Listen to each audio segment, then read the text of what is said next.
2 Insights into the Person Who Configured Seeds, by Krishna's Mercy. Sarva yonishu kaunteya, murtayah sambhavanti ya, tasam brahma mahad yonir, aham bij pradah pita. Quote, "It should be understood that all species of life, O son of Kunti, are made possible by birth in this material nature, and that I am the seed-giving Father." Lord Krishna, Bhagavad-gita, 14:4. 2 friends are seated together in a car. Someone else is driving. The 2 friends are in the back. They observe the lush greenery that flashes by the window in the constantly changing view. The scenery is beautiful, and a stark difference from how the landscape looked but a few short weeks ago. One friend remarks that the regeneration process is amazing. The leaves know exactly when to appear. Though they previously fell to the ground, changing color and all, that was coordinated with the weather. It is as if the branches knew the leaves had no chance of surviving during the winter. Now, the same tree has leaves again, different ones, but in appearance almost identical. Someone must have configured that. To say that there is no God is foolish. To believe that something so precise, so accurate, and with so much intelligence came about through chance or randomness is by itself contradictory. An expected result, which has intrinsic properties that can be studied and grouped together to form something known as a science, cannot occur from the lack of intelligence. The second friend agrees and decides to up the appreciation.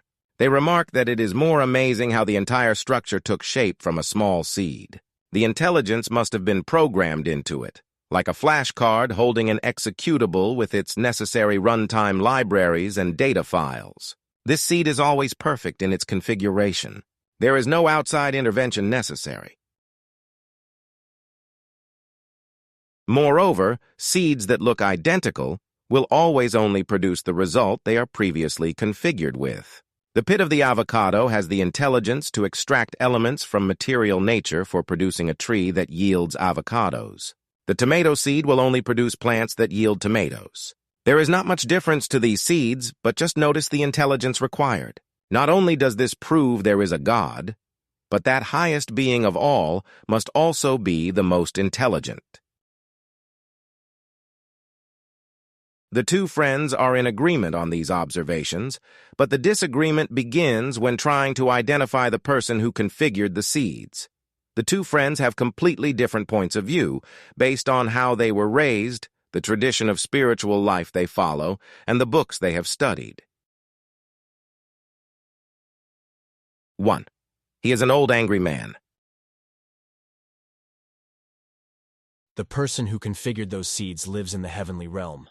He is obviously old. No one is older than him. He is also vengeful. You have to give your life over to him. Otherwise, you are doomed.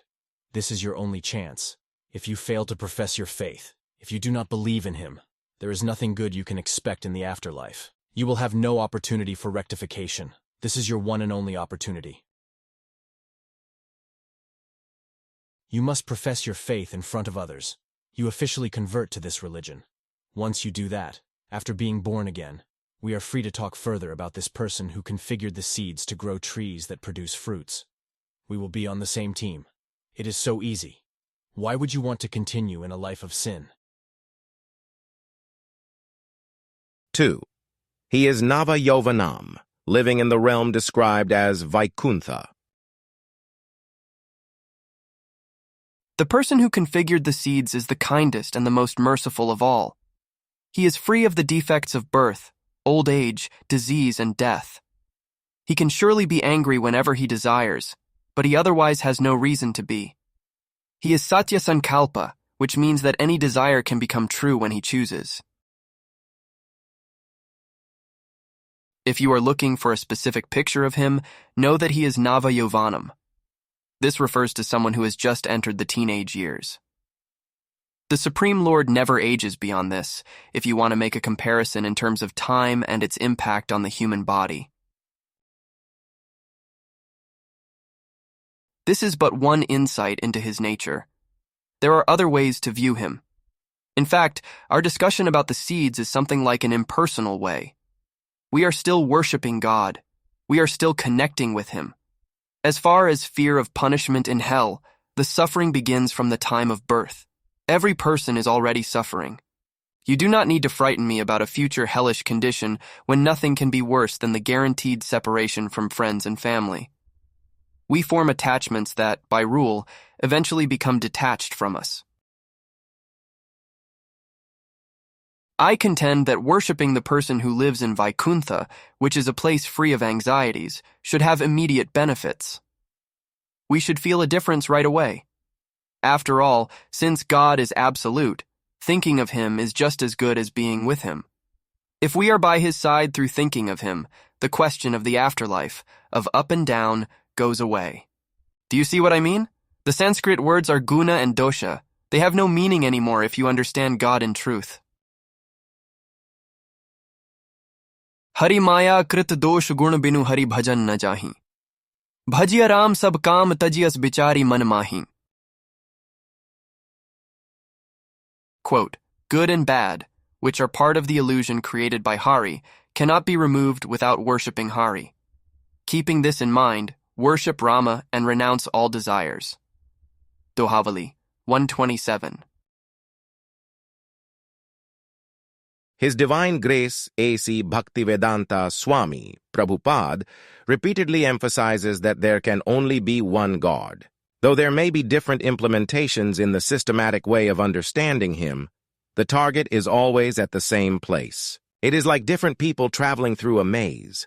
They may be at different points along the way with varying degrees of progress, but the destination is a single location. To say that one person will suffer a hellish existence for eternity because their understanding of God is a certain way is foolish, especially if that understanding incorporates the science of the material nature itself with its 24 elements, the difference between matter and spirit, the influence of fruitive activity, and the way time brings about the guaranteed and appropriate changes, then any other understanding would have to be considered subordinate. Ye yatha mam prapadyante, tans, tathaiva bhajamya aham, mam vartmanu vartante, manushyaha parth sarvashah. Quote, all of them. As they surrender unto me, I reward accordingly. Everyone follows my path in all respects, O son of Pritha. Lord Krishna, Bhagavad-gita 4:11. As they follow him, they are rewarded.